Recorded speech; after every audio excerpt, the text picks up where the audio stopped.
This episode is brought to you by Monkey Nutrition.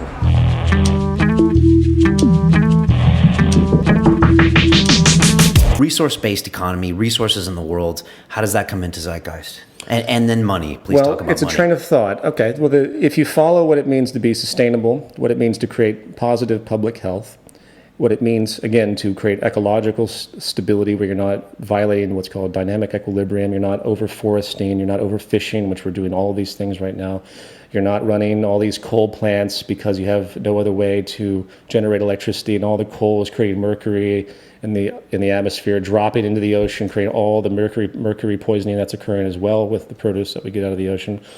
When you look at all of these behaviors and you look at how they're linked, you establish two trains of thought. First, you see the market train of thought, and the market's not going to change. It is the leading cause of death on the planet Earth at this point. The very basic nature of it says we are going to preserve scarcity. We need it. We need all this consumption to keep things going. We are going to use up the Earth's resources as fast as possible. We're also going to have massive wealth divides because the game of capitalism is explicitly based on advantage, and any game of advantage is going to create imbalance, no matter what you do. I mean, the huge wealth gap we see today is reminiscent of all the wealth gaps in history because of different levels of advantage that are achieved by a corporation or a political institution. Of course, we all know corporations and political institutions are one today, and they always really have been. Even if you go back to kings, the kings usually ran the ships, they got everything back, and then they would distribute it to their traders and everything else, the kings and everything in feudalism. Mercantilism was very similar, and then we ended up with capitalism. And when you have that train of thought, you see that there's no solution within the market economy. There's no way to twist it. You can't twist the arm of the market system unless you over-legislate the shit out of it. Right. I mean, you just have to go in there and you know, for example, if people talk about transitional ideas, and I'm going to get to the other train of thought here in a second, they talk about, well, you know, we don't know how to make this transition. What can we do in the meantime? And there's one suggestion I have, which of course requires the state, unfortunately, and that's you create universal guaranteed income in every country. And how you get that universal guaranteed income, meaning a livable wage for people, you know, so if someone makes here, I don't know what the living standard is here, it's very high, obviously, but I assume if someone made 3,000 pounds a month, they might be able to survive fairly well. Yeah. If you had that, where does it come from? You take it off the top of the exuberant 1% and 0.1% that are making thousands of times more than the vast population anyway. So it's pure socialism, straight wealth distribution. Right. But frankly, it's going to happen, and it will happen if the type of destabilization, both ecologically and socially, meaning all the uprisings. I mean, there's uprisings every week. I mean, it's all over the world right now. Someone tried one in the United States. It failed, of course. The U.S. will be the last in all of this because the U.S. is still the most brainwashed and the most resource intense, and they don't really know what it means to live like the rest of the world. You know, Western society is just a tiny little pocket, at least the majority of Western society, of what the actual world looks like with all the deprivation and disease and scarcity. So that's going to happen on some level if we intend to maintain stability. And I'll make one final point about this kind of collapse reality. By 2050, we're going to have water shortages, food shortages, energy shortages, and we have rampant escalating pollution, both land, atmospheric, and ocean.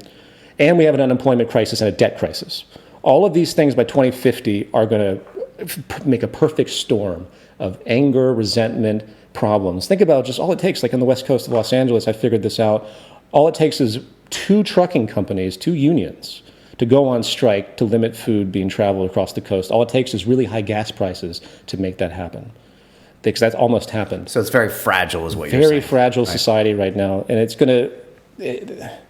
it's really unfortunate that the news doesn't give enough credence to the dire strait of the ecological circumstance, mainly because it's really the water and food and energy issue that will disassemble everything we know as a stable civilization. Right, that's going to make it break. Yeah. Okay. You know, you came to popularity in 08, 09, 10 when the economy was collapsing, right? We had banking crises, real estate crises, et cetera, et cetera. And that couldn't have been coincidence that so many people were watching that Zeitgeist movie. I mean, that definitely helped. I think if that would have happened in the greatest bull market of our generation, it might have been less popular, right? Well, again, it depends on where you are in the world. Okay. You see, the vast majority of the world, once again, doesn't live like the West does. Right. But it was the Western people that were watching. It was the New York City. It was globally, though. I mean, it was everywhere. I mean, I was amazed to see how diverse. I mean, it was instantly translated into 30, 40 languages within the first couple of months on people's own time. Right. They just did it and re-uploaded it. But also, everyone was predicting the pending banking collapse, the pending real estate collapse, and now fast forward to 6 years later, and okay, this is the market economy, which you're not even agreeing we should have, but now the U.S. is posting growth and low unemployment, et cetera, et cetera, et It's not posting cetera. low unemployment. No one's. All they're doing. What's happening is that here's what happens: you reach a point, you drop down, and then it goes for so long, people get acclimated. And it goes up a little bit, and everyone cheers. Suddenly, we're fine again. There are still rampant, massive unemployment throughout the majority of the United States, upwards of probably 16, 17%, because of all the people that are not on the radar anymore. Right, there's people that aren't looking for jobs anymore. But the banking system didn't fail. The banking system... And I'm not convinced it's going to. Well, the banking system, you have to understand, the banking system is one massive rigged institution that they hold all the cards. There's very little... If the banking system wants to fail, it will.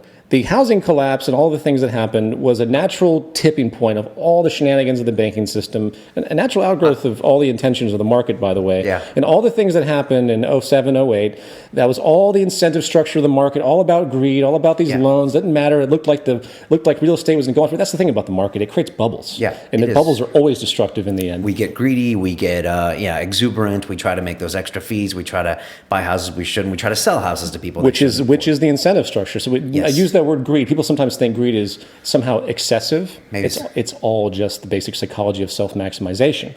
We all have to self-maximize because self-maximizing means we preserve for the future. It's the way we survive in this. Exactly. So there's no, I don't use the word greed. Usually I don't. It's not the best word because it has all these connotations with it. Yeah, we think that greed is somehow on the outskirts, that it's a negative quality. It's someone's, you're just being greedy. No, everyone is greedy. Right. If you want to live and have a decent quality of life in this system, there's a level of greed that you have to maintain. That doesn't mean people can get super neurotic with it.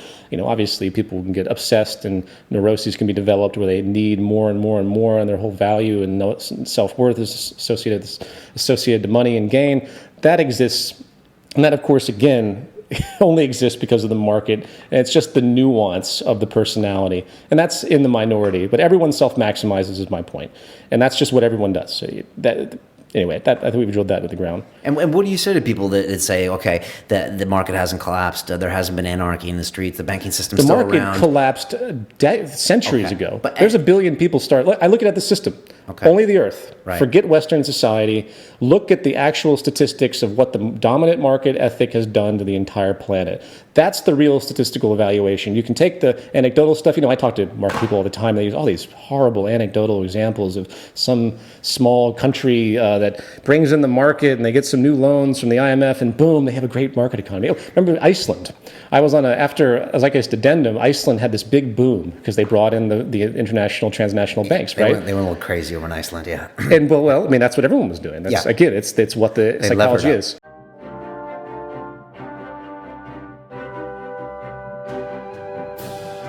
This week on London Real, we're taking you back to our 2012 interview with futurist Jacques Fresco. We must eventually design a language that's not subject to interpretation. Whenever you talk to people, you think you're talking to people. It goes in their ear and comes out in relation to their background. They don't hear exactly what you say.